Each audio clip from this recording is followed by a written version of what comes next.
پیاری زمین مشہور امریکی مصنفہ مسز پرل ایس بک کے ناول گڈ ارتھ کا اردو ترجمہ 14واں حصہ۔ اب بڑھاپے کی کچی نیند سے یہ بڈھا کمل کے خلاف ایک قسم کی عیارانہ نفرت کا جذبہ لیے بیدار ہوا۔ چپکے اس کے دالان کے در پر جا کر وہ چیختا، یا اس کے دالان کا پردہ اٹھا کر وہ غضبناک طریقے سے فرش پر تھوک دیتا، کنکر پتھر چن کر لاتا اور اپنے کمزور بازوؤں سے حوض میں پھینکتا تاکہ مچھلیاں ڈر جائیں۔ غرض یہ کہ کسی شریر اور کمینے بچے کی طرح وہ اپنے غصے کا اظہار کرنے لگا۔ وانگ لنگ کے گھر میں یہ ایک نئی وجہ مخاصمت پیدا ہوئی، کیونکہ ایک طرف تو وہ اپنے باپ کو ڈانٹتے ہوئے شرماتا تھا، دوسری جانب کمل کے غصے کا بھی خوف تھا، کیونکہ اب اسے معلوم ہو گیا تھا کہ وہ کیسے چڑچڑے مزاج کی ہے۔ یہ فکر کہ باپ کی باتوں سے کہیں کمل بگڑ نہ جائے کس قدر جاں سوز تھی، اور یہ بھی ایک ایسا واقعہ تھا جس نے اس کے بارے محبت کو دوبالا کر دیا۔ ایک روز گھر کے اندر سے کمل کی چیخ سن کر وہ دوڑا تو کیا دیکھتا ہے کہ دونوں چھوٹے بچے اپنی پگلی بہن کو بیچ میں لیے وہاں جا پہنچے ہیں۔ یہ فطری امر تھا کہ چاروں بچوں کو اس عورت کی ٹوہ اور کرید رہا کرتی تھی جو اندر رہا کرتی تھی، لیکن دونوں بڑے بیٹے جانتے تھے کہ وہ وہاں کیوں ہے اور ابا سے اس کا رشتہ کیا ہے۔ کسی سے وہ اس کا ذکر نہ کرتے تھے، آپس میں بھی اگر اس کا نام لیتے تو بڑی احتیاط سے۔ وہ تو ادھر آتے کنیاتے کتراتے تھے، لیکن چھوٹے بچوں کو محض تاک جھانک یا کمل کے لگائے ہوئے عطر کی مہک یا کوئل کے پیالے پیالیوں میں انگلیاں ڈبوئے بغیر صبر نہ ملتا تھا۔ کمل نے کئی بار وانگلنگ سے شکایت کی کہ تمہارے بچے میرے لیے وبال جان ہیں، براہ کرم انہیں کہیں بند کر کے رکھو کہ میرا پیچھا چھوڑیں، مگر یہ اس کے بس کی بات نہ تھی۔ وہ ہنس کر ٹال دیا کرتا کہ اگر باپ کی طرح بچے بھی تم جیسی پری چہرہ کو دیکھنا چاہیں تو کیا حرج ہے۔ انہیں ادھر آنے کی ممانعت کرنے کے سوا اس نے کچھ نہ کیا۔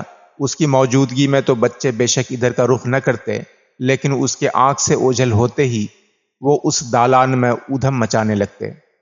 مگر بڑی لڑکی کو ان امور کی کوئی خبر نہ تھی۔ وہ باہر دھوپ میں بیٹھی خود بخود مسکراتی اور رسی کے بل کھولا کرتی تھی۔ لیکن اس روز جب بڑے بھائی اسکول چلے گئے تو دونوں بچوں نے یہ مشورہ کیا کہ اپنی پگلی بہن کو اس پراسرار عورت سے ملائیں۔ چنانچہ اسے گھسیٹ کر وہ اندر لائے اور کمل کے سامنے کھڑا کر دیا۔ اس نے آج تک پگلی کو نہ دیکھا تھا اور اسے گھورتی کی گھورتی رہ گئی۔ جب پگلی نے کمل کے زرنگار لباس اور تابناک جواہرات کو دیکھا تو اسے عجیب قسم کی مسرت ہوئی، اور ان چمکدار رنگوں کو پکڑنے کے لیے ہاتھ پھیلا کر وہ زور سے ہنس پڑی۔ ہنسی تو بے معنی تھی، ایک بلبلاہٹ سی تھی۔ ڈر کے مارے کمل چیخ پڑی، اور جب وانگلنگ بھاگا ہوا آیا تو کمل غصے سے کانپ رہی تھی اور اچھل کود کر بیچاری پگلی کو دھمکا رہی تھی، اگر یہ پھر کبھی میرے قریب آئی تو میں اس گھر میں ہرگز نہ ٹھہروں گی۔ مجھ سے کسی نے نہ کہا تھا کہ یہاں جنم جلی دیوانیاں بھی ہیں، اگر یہ خبر ہوتی تو میری جوتی بھی یہاں نہ آتی۔ خدا غارت کرے ان بچوں کو۔ ایک بچہ جو ہکا بکا اپنی مخبوط الحواس بہن کی انگلی پکڑے کھڑا تھا، اسے کمل نے دھکا بھی دیا۔ اب تو وانگلنگ کے صبر کا پیمانہ لبریز ہو گیا، کیونکہ اپنے بچوں پر اس کی جان جاتی تھی، اور اس نے سختی سے کہا، میرے بچوں کو کوئی کوس نہیں سکتا، اور نہ میری دیوانی بیٹی پر کوئی دیدے نکال سکتا ہے۔ تم جیسی بانجھ کو انہیں نام دھرنے کا کیا حق ہے؟ سب بچوں کو گود میں سمیٹ کر وہ ان سے بولا، میرے بیٹے اور بیٹیوں، اب کبھی اس عورت کے گھر قدم نہ رکھنا، کیونکہ یہ تمہیں نہیں چاہتی، اور اگر وہ تمہیں نہیں چاہتی تو تمہارے باپ سے بھی محبت نہیں کر سکتی۔ بڑی بیٹی سے اس نے کمال ملائمت سے کہا، آجا میری پگلی بٹیا، وہیں جہاں تو دھوپ میں بیٹھا کرتی ہے۔ وہ مسکرا پڑی اور ہاتھ پکڑ کر باپ اسے باہر لے گیا۔ اسے سب سے زیادہ رنج اس امر کا تھا کہ کمل نے اس لڑکی کو کوسا تھا اور اسے دیوانی بتلایا تھا۔ اس کے لیے باپ کے دل میں جو درد تھا وہ از سر نو تازہ ہو گیا۔ 2 دن تک وہ کمل کے یہاں نہیں گیا۔ بچوں کے ساتھ وہ کھیلتا رہا اور شہر جا کر مٹھائیاں لایا اور لڑکی کی طفلانہ خوشی میں شریک رہا۔ جب وہ کمل سے ملنے گیا تو اس نے یہ کچھ نہ پوچھا کہ 2 روز کہاں رہے، لیکن اسے خوش کرنے کا ہر ممکن جتن اس نے کیا، کیونکہ جب وہ آیا تو چچی چائے ڈھکوس رہی تھی۔ کمل اسے رخصت کرنے کے لیے اٹھ کھڑی ہوئی۔ معاف کیجئے، میرے آقا آئے ہیں اور ان کی خوشنودی و فرما برداری کے لیے میں سب کچھ کر سکتی ہوں، کیونکہ ان کی خوشی میں میری خوشی ہے۔ اب چچی کو جاتے ہی بنی۔ وانگ لنگ کے پاس آ کر اس نے اس کا ہاتھ لیا اور اسے چوم کر طرح طرح کے غمزے کرنے لگی۔ وانگ لنگ اب بھی اس کا فدائی تھا، لیکن پہلے کسی محبت کرنا اس کے لیے ناممکن تھا۔ ایک دن وہ بھی آیا جب گرمی رخصت ہو گئی۔ صبح صبح آسمان سمندر کی طرح صاف و سرد اور نیلگوں ہو گیا۔ باد خزاں زمین سے الجھنے لگی اور اب وانگ لنگ گویا ایک طویل خواب سے چونک پڑا۔ دروازے پر جا کر اس نے کھیتوں پر نظر ڈالی۔ سیلاب کا پانی اتر چکا تھا اور زمین تیز و تند ہوا اور چمکتے ہوئے سورج میں جگمگا رہی تھی، اور اس کی روح نے ایک صدا دی، اور یہ صدا محبت کے نغمے سے بھی زیادہ دور رس تھی، کیونکہ یہ اس کی زمین تھی جو اسے پاس بلا رہی تھی۔ اس کی زندگی پر ہمیشہ یہی ایک صدا چھائی رہتی تھی، اور اسے سنتے ہی اس نے اپنی لمبی قبا کو پھاڑ دیا، مخملی جوتے پھینک دیے، سفید موزے اتار ڈالے، اپنے پائجاموں کو گھٹنوں تک چڑھا کر اس نے فرط شوق سے پکار لگائی، کہاں ہے ہل؟ کدھر ہے کھرپی؟ گیہوں کے بیج بھی تو لے آنا۔ ارے یار چنگ، چلو آ جاؤ، بلاؤ آدمیوں کو، میں کھیت کو جا رہا ہوں۔ باب 22۔ کھیتوں کی جس سیاہ خاک پاک نے دکن سے لوٹنے پر اس کے دکھے ہوئے دل پر مرہم رکھا تھا، اب اسی نے اس کے مرض عشق کا علاج کیا۔ گیلی مٹی پر وہ ننگے پاؤں چلنے لگا اور مٹی کی سوندھی مہک کو سونگھنے لگا۔ مزدوروں کو وہ یہاں وہاں دوڑانے لگا اور انہوں نے ہل چلا چلا کر دھرتی کا جگر چاک کر دیا۔ پہلے تو وانگ لنگ بیلوں کو کوڑا لے کر ہانکتا رہا اور دیکھتا رہا کہ ہل زمین میں کتنی گہری شکنیں ڈال دیتا ہے، اور پھر ان کی نکیل چنگ کو سونپ کر اس نے خود بیلچہ سنبھالا اور ڈھیلے توڑنے لگا۔ کالی شکر کی طرح وہ نرم تھے اور گیلے پن کی وجہ سے اب بھی سیاہی مائل تھے۔ یہ سب کسی ضرورت سے نہیں بلکہ محض حظ کے لیے کر رہا تھا۔ تھک کر وہ مٹی پر سو رہا اور زمین کی صحت اس کی رگ رگ میں پیوست ہو گئی اور اسے اپنی بیماری سے نجات مل گئی۔ جب رات آئی اور بے بادل کے آکاش میں سورج جگر مگر کرتے ہوئے ڈوب گیا تو وہ گھر لوٹا۔ گو اس کا جسم خستہ و سوختہ ہو رہا تھا، لیکن اس میں جوش بھرا ہوا تھا۔ وانگ لنگ نے دالان کے پردے کو پھاڑ پھینکا اور دیکھا کہ وہاں کمل اپنے ریشمی لباسوں میں ٹہل رہی ہے۔ اس کے خاک آلود کپڑوں کو دیکھ کر کمل کے منہ سے چیخ نکل گئی، اور جب وہ قریب آیا تو وہ سہم گئی۔ لیکن قہقہا لگا کر وانگ لنگ نے اپنے میلے ہاتھوں میں اس کی نازک کلائیاں پکڑ لیں اور کہا، اب سمجھ میں آیا کہ تمہارا آقا ایک کسان ہے اور تم کسان کی بیوی ہو۔ تنک کر وہ بولی، نوج، میں کسان کی بیوی کیوں ہونے لگی؟ ہاں، تم جو چاہو ہوا کرو۔ وہ ہنستے ہوئے وہاں سے چلا آیا۔ مٹی سے اٹے ہونے پر بھی اس نے بے نہائے دھوئے کھانا کھایا اور سونے سے پہلے بادلے ناخواستہ غسل کیا۔ نہاتے نہاتے اسے اس بات پر ہنسی آئی کہ یہ صفائی کسی عورت کے لیے نہیں ہے، اور اپنی آزادی پہ وہ جی کھول کر ہنسا۔ وانگ لنگ کو ایسا معلوم ہوا کہ زمانے دراز سے وہ پردیس میں تھا اور کرنے کے ہزاروں کام رہ گئے ہیں۔ زمین کا تقاضا تھا کہ اسے جوتا بویا جائے، اور اب ہر روز وہ اس پر جان کھپانے لگا۔ عشق کی گرمی نے اس کے جسم کو کملا کر پیلا کر دیا تھا، لیکن دھوپ کھا کر اب وہ بھورا پڑ گیا تھا۔ اس کے ہاتھوں کے جو گٹھے محبت کی کاہلی کی وجہ سے نرم پڑ گئے تھے، اب ہل اور بیلچے سے دب کر پھر ابھر آئے۔ دوپہر اور شام کو وہ اولان کا پکایا ہوا کھانا سیر ہو کر کھاتا، چاول، گوبھی اور سیم، لہسن ملی ہوئی گیہوں کی روٹی۔ اس کے آتے ہی جب کمل اپنی ناک سرک کر بدبو کی شکایت کرتی تو وانگ لنگ لاپرواہی سے ہنس پڑتا اور اس کی طرف زور سے پھونک مارتا، کیونکہ وہ چاہے یا نہ چاہے، اب میں جو چاہوں گا سو کھاؤں گا۔ اب چونکہ وہ از سر نو صحت یاب ہو چکا تھا اور عشق کے روگ کو دھتا بتا چکا تھا، اس لیے اس کی صحبت سے جلد فرصت پا کر دوسرے کام بھی کر سکتا تھا۔ اس کے گھر اب 2 عورتیں رہا کرتی تھیں، کمل جو اس کے عیش و نشاط کا سامان مہیا کرتی اور اس کے ذوق حسن و نزاکت اور لطف جنسی کی تکمیل کرتی، اولان جو اس کے بچوں کی ماں تھی، گھر کا کام کاج کرتی اور سب کے آرام کا انتظام کرتی تھی۔ یہ امر وانگلنگ کے لیے باعث فخر تھا کہ گاؤں کے لوگ اس کی نئی نویلی کا ذکر رشک سے کرتے تھے۔ ان کی باتوں سے یہ ظاہر ہوتا کہ وہ کوئی انمول موتی یا قیمتی کھلونا ہے جس کا کوئی مصرف نہیں، لیکن وہ اس آدمی کی ثروت کا نشان ہے جو فکر معاش سے آزاد ہو چکا ہے اور حسب خواہش اپنے عیش پر دولت صرف کر سکتا ہے۔ اس کی خوشحالی کے تحسین کرنے والوں میں سب سے بلند آواز اس کا چچا تھا۔ اس کی مثال ایسے کتے کی سی تھی جو دم اٹھا کر لاڑ کرتا ہے اور انگلی سے بڑھ کر کلائی پکڑنا چاہتا ہے۔ وہ کہتا تھا، میرے بھتیجے کی داشتہ ایسی حسین نازنی ہے جس پر ہم جیسوں کی نگاہ نہیں ٹھہر سکتی۔ بڑی بڑی بیگموں کی طرح وہ کم خواب اور ریشم پہنتی ہے۔ میں نے بھی اسے نہیں دیکھا، لیکن میری بیوی مجھے یہ سب بتلاتی ہے۔ میرے بھائی کا بیٹا ایک شاندار گھرانے کا بانی ہے۔ اس کے بیٹے رئیس زادے کہلائیں گے اور کبھی اپنے ہاتھ سے کام نہ کریں گے۔ گاؤں والوں کی نگاہ میں وانگلنگ کا مرتبہ بڑھ گیا۔ اب وہ اسے کوئی ایسا ویسا نہیں بلکہ بڑا آدمی سمجھنے لگے۔ وہ اس سے سود پر قرض لینے آتے اور بیٹے بیٹیوں کی شادی کے متعلق اس سے مشورہ کرتے۔ اگر زمین کے کسی ٹکڑے پر دو آدمیوں میں جھگڑا ہوتا تو دونوں وانگلنگ کو پنچ بناتے اور اس کے فیصلے کو سر آنکھوں پر رکھتے۔ اب وانگلنگ کی محبت کی پیاس بجھ گئی تھی اور وہ مختلف کاموں میں مصروف رہا کرتا تھا۔ وقت پر بارش ہوئی اور دھان کے کھیت لہلہائے، اور جب سردی کا سماں آیا تو وانگلنگ اپنی فصل بازار لے گیا اور اپنے بڑے بیٹے کو ہمراہ لیا۔ وہ تب تک فصل فروخت نہ کرتا تھا جب تک دام نہ چڑھ جاتے۔ کسی باپ کا کلیجہ خوشی سے کیسا پھولتا ہے جب اس کا بڑا بیٹا کاغذ کی تحریر پڑھنے لگے اور کونچی اور روشنائی اٹھا کر کاغذ پر ایسے اچھر لکھنے لگے کہ دوسرے بھی اسے آسانی سے پڑھ سکیں۔ وانگلنگ کو بھی اب یہ فخر میسر تھا۔ سینہ تانے وہ اس معجزے کا نظارہ کیا کرتا، اور جو بابو پہلے اس کا مذاق اڑایا کرتے تھے اب آفریں کہہ اٹھے۔ اس لڑکے کا خط کیسا بانکا ہے، اس کی ذہانت میں شک نہیں۔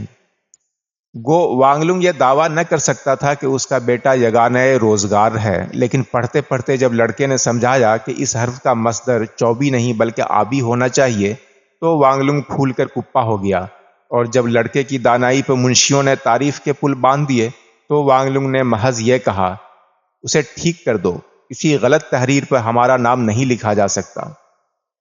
جب اس کا بیٹا کونچی سے حرف غلط کی اصلاح کرنے لگا تو وہ گھمنڈ سے سب کو دیکھنے لگا۔ جب بے نامے اور قیمت کی رسیدوں پر لڑکا اس کا نام ثبت کر چکا تو باپ بیٹے نے گھر کا رخ کیا۔ راستے میں باپ سوچنے لگا کہ میرا بیٹا اب جوان ہو گیا ہے اور مجھے باپ کی حیثیت سے اپنا فرض ادا کرنا چاہیے۔ مجھے اس کے لیے ایک دلہن ڈھونڈنا ہے تاکہ اسے میری طرح کسی بڑی حویلی میں جا کر دست سوال نہ اٹھانا پڑے اور دوسروں کی جوٹھن پر قناعت نہ کرنا پڑے۔ میرا بیٹا کسی امیر کی اولاد ہے اور میری جائیداد کا حقدار ہے۔ اس لیے اس نے شد و مت سے ایک بہو کی تلاش شروع کر دی۔ یہ کوئی آسان کام نہ تھا کیونکہ کسی معمولی گھرانے کی لڑکی اسے پسند نہ تھی۔ ایک شب کو جب وہ چنگ سے آئندہ بہار کی بوائی اور کاشت پر باتیں کر رہا تھا تو اس معاملے کا ذکر بھی چھیڑا۔ وانگلنگ کو اس سے زیادہ مدد کی امید تو نہ تھی، لیکن اس کے سیدھے پن سے وہ واقف تھا، لیکن چنگ کی وفاداری کا وہ قائل تھا اور اسے اپنے دل کا حال کہہ کر اسے اطمینان ہوتا تھا۔ وانگلنگ کرسی پر بیٹھا اور چنگ ہاتھ باندھے کھڑا تھا، کیونکہ مالک کے لاکھ کہنے پر بھی اب وہ پہلو بپہلو بیٹھنے سے انکار کرتا تھا۔ جب وانگلنگ اپنے بیٹے کی شادی کا ذکر کرنے لگا تو چنگ ہماتن گوش ہو کر سنتا رہا۔ جب بات پوری ہوئی تو چنگ نے ٹھنڈی سانس بھر کر بڑی رکاوٹ کے بعد جواب دیا، اگر میری لڑکی جین حیات ہوتی تو میں بصد شکر بغیر کسی عوض کی طلب کے اسے آپ کی نظر کرتا، لیکن معلوم نہیں وہ کہاں ہے، زندہ ہے یا مردہ۔ اس تقریر پر وانگلنگ نے اس کا شکریہ ادا کیا، مگر دل کی بات اس سے نہ کہی کہ چنگ جیسوں کی بیٹی اس کے بیٹے کے لیے نہیں، کیونکہ چنگ لاکھ شریف ہوا کرے لیکن تھا تو وہ ایک معمولی کسان جو اب دوسرے کی زمین کا کارندہ تھا۔ اب وانگلنگ اپنا مشیر آپ بنا۔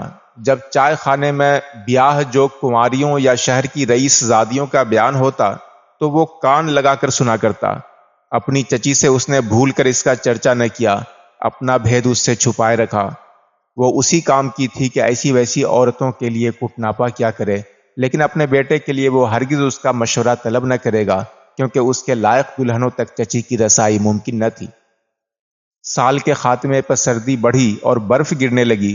پھر جب جشن نوروز ہوا تو نو نوش کے جلسے منعقد ہوئے۔ وانگ لونگ کو مبارکباد دینے صرف دیہاتی ہی نہیں بلکہ شہر کے لوگ بھی آئے، اور انہوں نے کہا، ہم آپ کو کیا دعا دیں، خدا کا دیا آپ کے یہاں سب کچھ ہے، بیویاں، بیٹے، دھن دولت، کھیتی باڑی۔ اس موقع پر وانگ لونگ ریشمی لباس پہنے اور زرق برق قباؤں میں ملبوس بیٹوں کو دائیں بائیں لیے یہ محسوس کر رہا تھا کہ قسمت اس پر مہربان ہے۔ میز پر مٹھائیاں، میوے اور تربوز کے بیج رکھے تھے، اور لچھمی کو بلانے کے لیے ہر دروازے پر سرخ کاغذ کے نشان چسپاں تھے۔ بہار بھی آ گئی اور بید مجنوں میں ہلکا ہلکا ہراپن اور آڑو کے پیڑوں میں خفیف سی سرخی آنے لگی، لیکن وانگ لونگ ہنوز بیٹے کے لیے کوئی دلہن نہ ڈھونڈ سکا۔ جب بہار کا شباب آیا تو دن کچھ بڑھا اور گرم ہوا چلی، پھولوں نے سر نکالا، بید مجنوں ہرے بھرے ہوئے اور پتیوں سے سج گئے، پیڑوں نے سبز دوپٹے اوڑھے اور دھرتی میں سیلن آنے لگی، فصل کی حامل ہو کر وہ کوہرا اگلنے لگی۔ اتنے میں وانگ لونگ کیا دیکھتا ہے کہ بڑے بیٹے میں یک بیک تبدیلی ہو گئی ہے اور اس کا لڑکپن رخصت ہو گیا ہے۔ اب وہ چڑچڑا اور اداس ہو چلا، نہ اسے کھانا بھاتا تھا نہ پڑھنا۔ وانگ لونگ سخت پریشان ہوا اور سمجھ نہ سکا کہ یہ کیا مصیبت ہے، اور ڈاکٹر بلانے کا ارادہ کرنے لگا۔ اس لڑکے کی اصلاح کا کوئی راستہ نہ رہا، کیونکہ اگر باپ چمکار کر کہتا گوشت چاول کھا لو تو لڑکا روٹھ کر ہٹ کرنے لگتا، اور اگر وانگ لونگ اسے ڈانٹتا تو وہ روتے ہوئے باہر بھاگ جاتا۔ وانگ لونگ کے تعجب کی حد نہ رہی اور اس کی سمجھ میں خاک نہ آیا۔ انتہائی مہر و محبت سے اس نے پوچھا، میں تمہارا باپ ہوں، مجھ سے نہ چھپاؤ کہ تم کیا چاہتے ہو؟ مگر لڑکے نے سسکیاں بھرنے اور سر ہلانے کے سوا کوئی جواب نہ دیا۔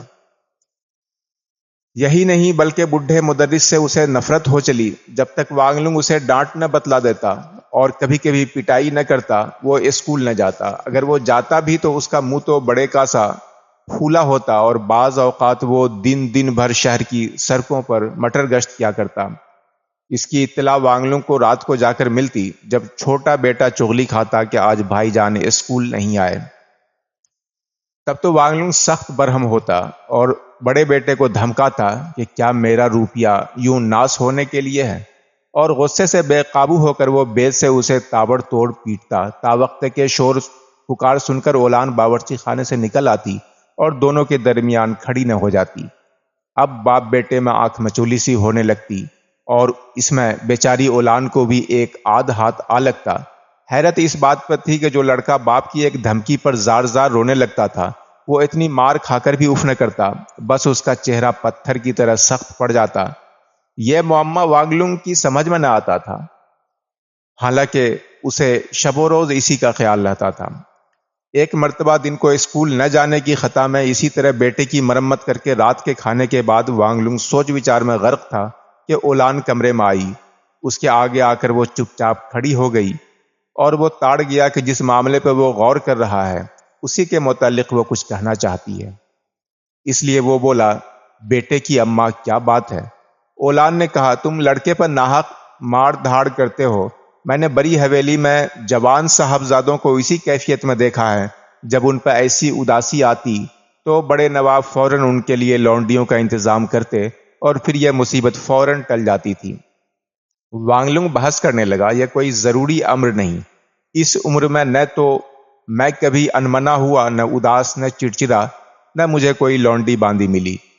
تھوڑی دیر چپ رہ کر اولان نے کہا، میں نے بھی صرف صاحبزادوں پر یہ کیفیت طاری ہوتے دیکھی تھی۔ تم محنت مزدوری کرنے پر مجبور تھے، لیکن ہمارا بیٹا کسی نواب زادے سے کیا کم ہے؟ ٹامک ٹوئیاں مارنے کے سوا اسے کیا کام ہے؟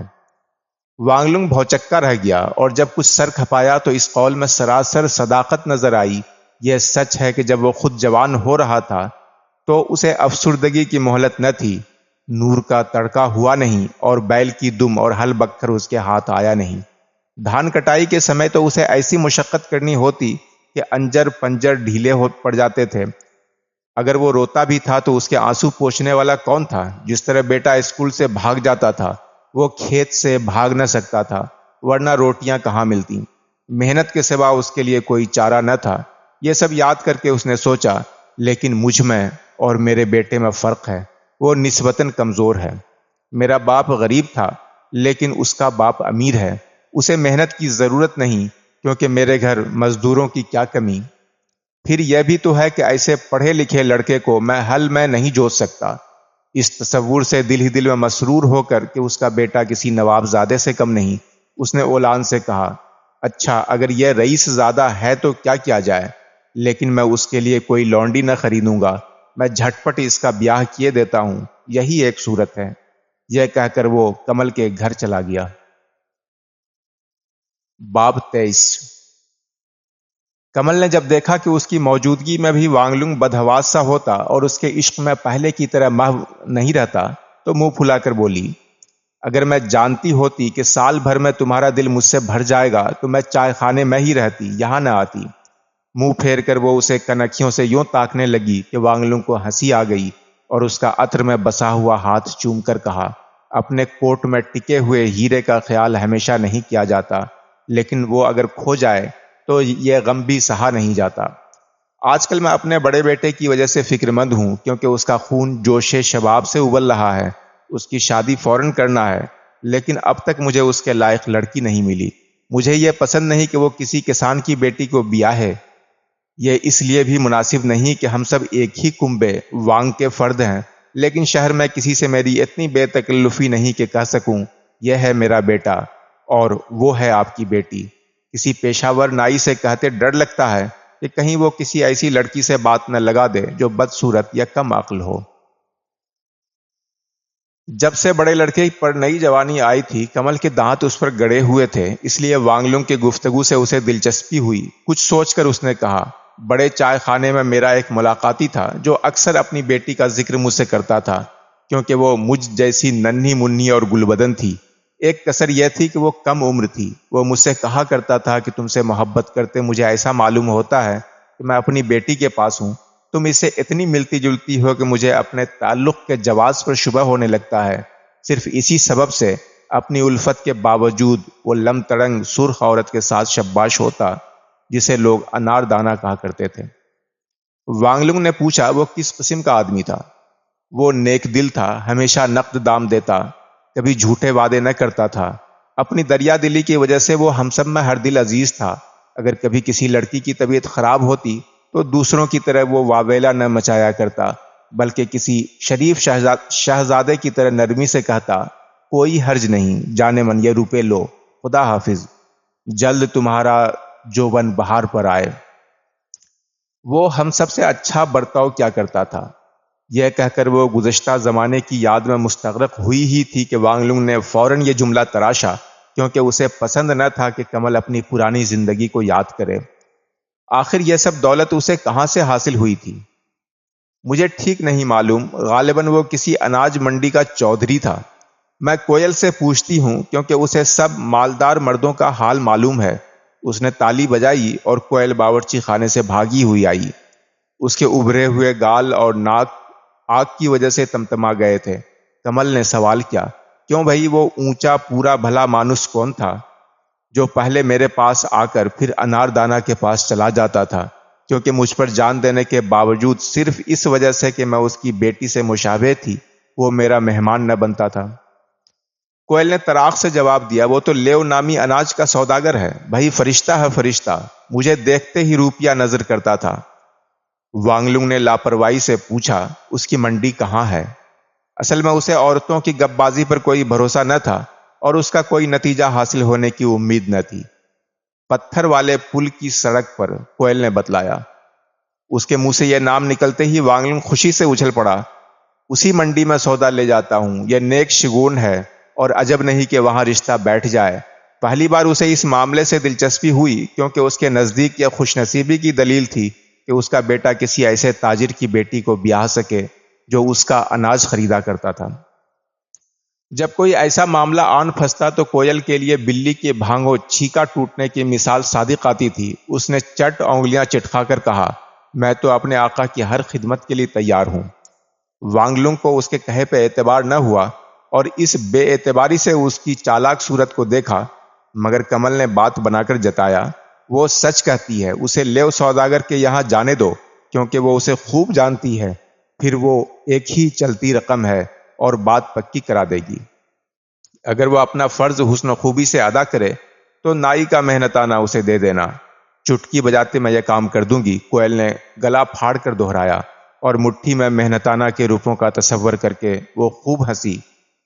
کمر سے پیش جاد ایپرن کھول کر وہ ہڑبڑاتی ہوئی بولی، میں لگے ہاتھوں وہاں ہو آؤں، کیونکہ گوشت کو بس بھوننا باقی ہے اور سبزی دھل رہی ہے۔ لیکن وانگلو نے اس تجویز پر کافی غور خوض نہیں کیا تھا اور اتنی جلدی وہ فیصلہ کرنا نہ چاہتا تھا، لہٰذا وہ جھٹ سے بولا، نہیں، ابھی میں نے تصفیہ نہیں کیا ہے، کچھ روز میں سوچ لوں تو تم سے کہوں گا۔ عورتیں سخت بے قرار تھیں، کوئل روپوں کی خاطر اور کمل اس لیے کہ دل بہلانے کا نیا سامان ہاتھ آئے گا۔ تاہم وانگلنگ یہ کہہ کر چل دیا، نہیں، یہ میرے بڑے بیٹے کا معاملہ ہے، مجھے ہر پہلو کو سوچ سمجھ لینا چاہیے۔ شاید عرصے تک وہ اس تجویز پر سوچ وچار کرتا اور طرح طرح کی مین میخ نکالتا، لیکن ایک روز اس کا بڑا بیٹا شراب کے نشے میں چور صبح صبح گھر لوٹا۔ اس کا چہرہ سرخ پڑ گیا تھا، منہ سے بدبو آ رہی تھی، پاؤں لڑکھڑا رہے تھے۔ لغزش کی آہٹ سن کر جب وانگلو آنگن میں آیا تو دیکھا کہ اس کا بیٹا قے کر رہا ہے۔ گھر کی ہلکی سی چاول کی شراب کے سوا اس نے کبھی اور کسی دارو کو ہاتھ نہ لگایا تھا، اب باپ کے سامنے زمین پر گر کر کتے کی طرح وہ قے کر رہا تھا۔ وانگلو نے گھبرا کر اولان کو آواز دی اور دونوں اسے اٹھا کر اندر لے گئے۔ ماں نے نہلا دھلا کر اسے اپنے کمرے میں سلا دیا اور اسے فوراً ایسی غفلت کی نیند آئی گویا چل بسا ہے، باپ کی پوچھ پاچھ اس کے کانوں تک بھی نہ پہنچی۔ تب وہ اس کمرے میں گیا جہاں دونوں لڑکے ایک ساتھ رہتے تھے۔ چھوٹا لڑکا جماہی پر جماہی لیتے ہوئے مدرسے جانے کے لیے اپنا بستہ باندھ رہا تھا۔ وانگلو نے ڈپٹ کر پوچھا، رات کو تیرا بھائی یہیں سویا تھا یا نہیں؟ لونڈے نے جبرن و قہرن جواب دیا، نہیں۔ اس کی گھبراہٹ دیکھ کر وانگلو نے اور بھی زور سے پوچھا، رات کو وہ کہاں رہا؟ جب لڑکے نے منہ نہ کھولا تو باپ نے اس کی گردن پکڑ کر ہلاتے ہوئے کہا، سور کہیں کے، بولتا ہے یا نہیں؟ اب تو چھوٹے میاں کی گگی بند گئی۔ سسکیاں بھرتے ہوئے وہ بمشکل بولا، بھائی جان نے مجھے منع کر دیا تھا کہ اگر آپ سے کچھ کہوں گا تو جلتے ہوئے لوہے سے مجھے داغ دیں گے، اور جو کچھ نہ کہا تو اکنی دیں گے۔ اب وانگلنگ کے غصے کا حد و حساب نہ رہا۔ کہنے کی کیا بات تھی، سچ سچ بتلاتے ورنہ گلا گھونٹ دوں گا۔ لڑکے نے ادھر ادھر دیکھ کر اس ڈر سے کہ کہیں باپ دراصل گلا نہ گھونٹ دے جواب دیا، وہ لگاتار 3 راتوں سے غائب رہتے ہیں، مجھے بس اتنا معلوم ہے کہ وہ آپ کے چچا زاد بھائی کے ساتھ جاتے ہیں اور مجھے کچھ نہیں معلوم۔ وانگلنگ نے اس کی گردن چھوڑ کر ایک دھکا دیا اور دندناتے ہوئے اپنے چچا کے کمرے میں پہنچا۔ وہاں چچا کا بیٹا اس کے بیٹے کی طرح مخمور اور مست پڑا ہوا تھا، البتہ اس کے پاؤں میں لرزش تھی۔ اس کی ایک وجہ تو یہ تھی کہ اس کی عمر کچھ نکلتی ہوئی تھی، پھر وہ نیا کھلاڑی نہ تھا۔ وانگلو نے ڈانٹ کر پوچھا، تم میرے بیٹے کو کہاں لے گئے تھے؟ اس شخص نے ناک بھونچ چڑھا کر کہا، اسے کسی رہبر کی ضرورت نہیں، وہ اپنا راستہ خوب پہچانتا ہے۔ اب وانگلو کو ضبط کا یارہ نہ رہا، اس کا جی چاہا کہ اس منہ پھٹ بدتمیز لونڈے کا سر قلم کر دے۔ گلا پھاڑ کر وہ چلا پڑا، میرا بیٹا پچھلی رات کہاں رہا؟ اس دھونس کے آگے صاحبزادے کی سٹی بھول گئی، اس کی آنکھیں جھک گئیں اور اسے یہ کہتے ہی بنا، بڑی حویلی کے برآمدے میں جو رنڈی رہتی ہے یہ اسی کی یہاں رہا۔ وانگلنگ پر جیسے بجلی سی گری، کیونکہ یہ ٹخیائی سارے قرب و جوار میں بدنام تھی۔ گداگروں اور محتاجوں کے سوا کوئی اس کی بات بھی نہ پوچھتا تھا، کیونکہ اس کی جوانی گزر چکی تھی۔ کھانا پینا چھوڑ کر وہ باہر نکلا اور کھیتوں سے ہو کر چلا۔ بیٹے کے سبب سے اس پر جو نئی افتاد پڑی تھی، اس نے نہ تو اس کا دھیان فصل کی طرف جانے دیا اور نہ کھیتوں کی طرف، اسے تن بدن کا دھیان نہ تھا۔ وہ شہر دروازے سے ہو کر اس حویلی کی سمت گیا جسے کبھی بڑی حویلی کہتے تھے۔ باقی آئندہ۔